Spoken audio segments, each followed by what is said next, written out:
Nossa rádio informativo, estamos hoje às margens do Rio Pardo, né? O nosso rio, o rio que banha Cândido Sales, que abastece várias cidades aqui na nossa região. Um rio que nasce em Minas Gerais, né? E chega ao mar aqui na Bahia. E aqui nós estamos no trecho, né? Que passa no município de Cândido Sales, e nós podemos perceber que o rio está bastante danificado, precisando de um cuidado muito amplo, principalmente um cuidado muito grande, principalmente nesta região aqui, que corta Cândido Sales. A gente vê que está muito danificado, né? Está assim, precisando, né, de árvores ao redor do rio para poder ele manter vivo. Porque se nós não cuidarmos agora, com certeza lá na frente os nossos filhos e netos poderão não ver esse rio, né, que é tão importante aqui na nossa região. Um rio que muitas pessoas aqui de Cândido Sales relatam que aqui mesmo de cima dessa ponte já banharam, já pularam lá de cima aqui no rio. Isso mostra que o rio era bastante cheio. Tem a parte da areada, onde a turma de Cândido Sales todo final de semana ia para lá para se divertir, tomar banho e tudo mais.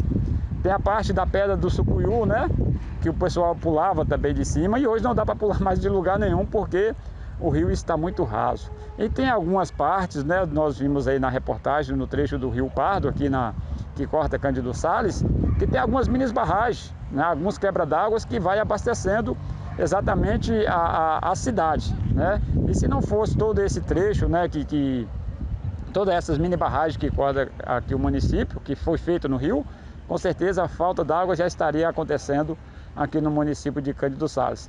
E nós podemos ver que o rio era muito cheio. Isso a gente vê pela altura da ponte, né, que corta aqui a BR-116, muito alta, e o rio aqui embaixo está bastante vazio, né, precisando mesmo. Um rio que tem uma barragem cerca de 35 quilômetros de distância daqui de Cândido Sales, a barragem lá no Machado Mineiro, né, que lá consegue soltar água exatamente quando está um pouco mais vazio do que está o rio aqui. Lá ele solta água e abastece aqui os municípios. Mas a gente precisa sim de um cuidado especial aqui no Rio Pardo.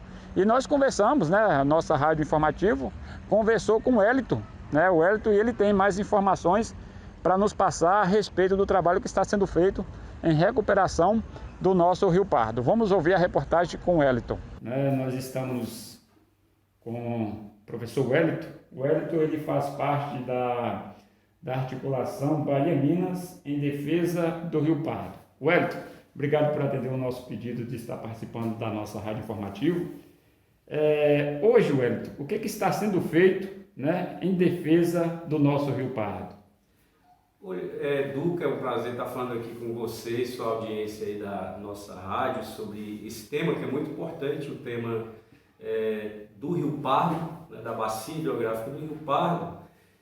A articulação que a gente faz parte é uma articulação da sociedade civil, ou seja, são órgãos não governamentais, representantes de sindicatos, universidades, núcleos de pesquisa, organismos como a CPT, vinculada à Igreja Católica, outros movimentos sociais diversos, onde faz esse debate. Essa articulação ela já está aí entrando no seu 6º ano de trabalho, né? Discutindo sobre as questões do Rio Pardo. Hoje, Ducla, essa articulação ela tem trabalhado muito no processo de conscientização sobre a problemática do Rio Pardo, principalmente gerando informação, né? Foi criado o Observatório do Rio Pardo, que é um site que reúne as informações sobre o que acontece no Rio Pardo desde a sua nascente até onde o rio deságua, né? O Rio Pardo é uma bacia hidrográfica muito grande, é um sistema vivo, né, e muito grande, e ele tem origem ali no norte de Minas, na cidade de Montezuma, né, uma cidade turística, inclusive com águas termais, e ele deságua em Canavieiras, que é a cidade baiana, lá no litoral baiano, na cidade de Canavieiras. E a dimensão, ou seja, o comprimento da calha principal do rio, da nascente até o mar, é cerca de 565 quilômetros, né? Sendo que 220 quilômetros é do lado da Bahia e os outros 340 é do lado baiano, ou seja, a maior parte do Rio Pardo está justamente aqui do nosso lado, do lado baiano. Os desafios são muitos. A articulação tem feito esse trabalho, organizando as comunidades ribeirinhas, né? Promovendo essas discussões com a academia. Recentemente, membros da articulação denunciaram um problema relacionado a essa questão do Rio Pardo na Assembleia Legislativa lá de Minas Gerais, né? E também buscando parcerias para estar desenvolvendo esses projetos. E a preocupação é que nós continuamos em alerta, né? E por conta do sinal vermelho, quando você e sua audiência devem ter acompanhado os relatos recentes dos centros de pesquisa mundiais, é que o efeito do aquecimento global ele continua acontecendo no planeta. E esse efeito ele vai durar provavelmente não, os estudos projetam que esses efeitos vão durar pelo menos 30 anos, ou seja, nos próximos 30 anos a temperatura da Terra vai continuar aumentando. E no caso nosso da bacia hidrográfica do Rio Pardo, o que nos preocupa é que nós estamos justamente numa região semiárida. E a previsão, a projeção aqui dos órgãos do Brasil, como o IBAMA e o INPE, etc., é que essa região nossa, que é semiárida, com o agravamento do aquecimento global, ela tem uma tendência de desertificação. Então, é uma ameaça muito grande para o Rio Pardo, né? E isso tem preocupado as comunidades, porque, como disse anteriormente, o Rio Pardo ele é um sistema vivo, né? Um problema que acontece, por exemplo, lá do lado mineiro, pode impactar, por exemplo, na falta de água em uma comunidade rural de Caniçares.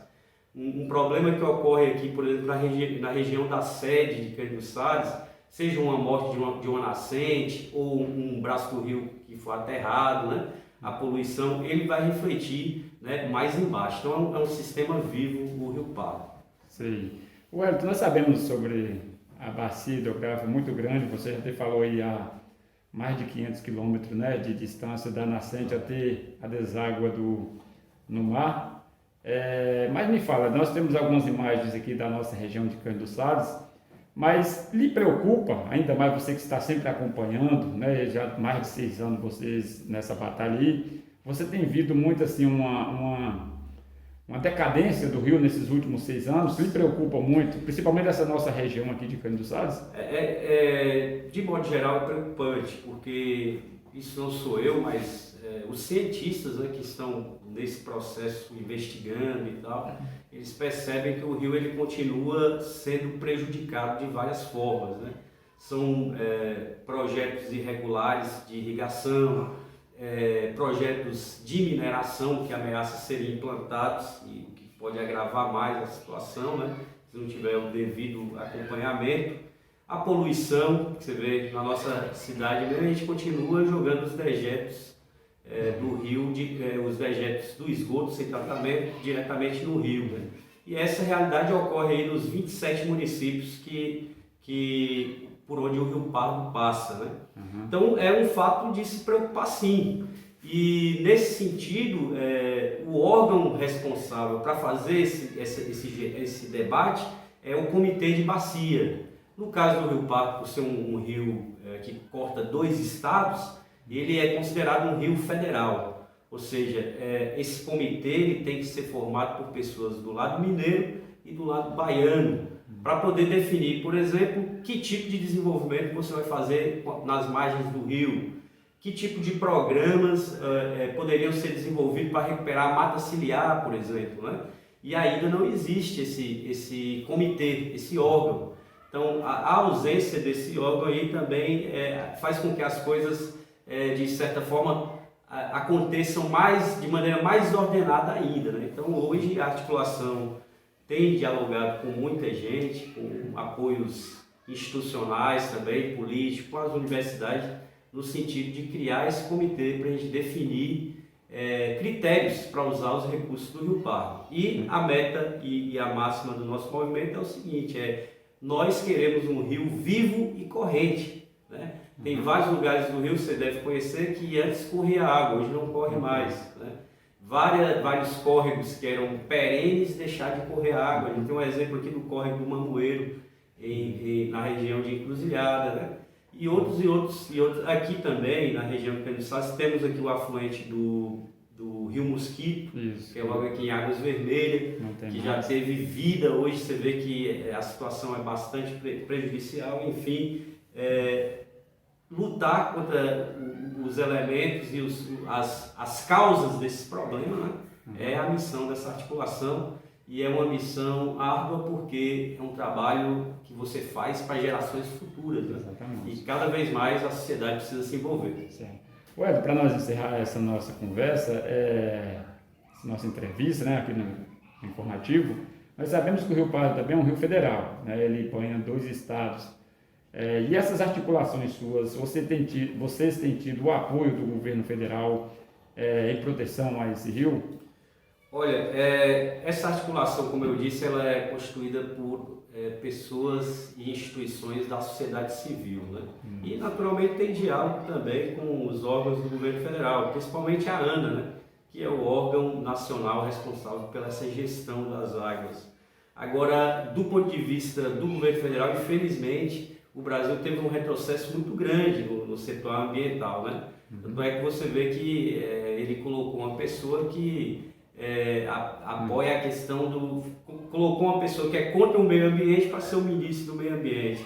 Foi o caso do Ricardo Salles e tal, e não existe uma política clara nesse sentido. E principalmente do lado mineiro, que tem um governador que é da corrente política do presidente e que de fato não tem dado a atenção que deveria dar aos recursos hídricos, né? Não estão ouvindo as comunidades, né? O pessoal que mora na margem do rio, seja os indígenas, seja os quilombolas, os geraizeiros lá no norte de Minas, né? Então são vários povos, várias comunidades que queixam muito que o governo federal não está ouvindo. Certo. Ué, para nós encerrar, nós já agradecemos a sua participação, mas quero que dentro das suas palavras finais, você fale para a população, principalmente a nossa população aqui de Cândido do Sales, o que nós podemos fazer, né, para ajudar a proteger o nosso rio. Obrigado pela pergunta. Desde o começo dessa articulação, uma das coisas que a gente viu que mais necessita é o que a gente chama de educação ambiental, né? Então, às vezes, desde o simples ato de não jogar um papel na rua, uma embalagem plástica, até você ir lá e ajudar a recuperar uma nascente, né? Ou plantar, ou limpar a margem do rio, todas são atitudes que são positivas, né? Que tanto se torna um exemplo, como tem um efeito prático, né, em relação ao rio. Quem também, por acaso, um córrego passa no fundo da sua casa, ou tem uma nascente, quem mora no meio rural, ter aquele cuidado de cercar, de cuidar de não deixar os animais pisarem, né, no sentido de não aterrar as nascentes, são algumas das medidas que todo cidadão pode fazer e que pode ajudar a sobrevida do Rio Pardo. Claro, nós agradecemos, né? Obrigado por estar aí nessa luta, né? A gente conta com vocês, esperamos que a sociedade também acorde, né? Para depois, quando pensar em acordar, não seja tarde demais.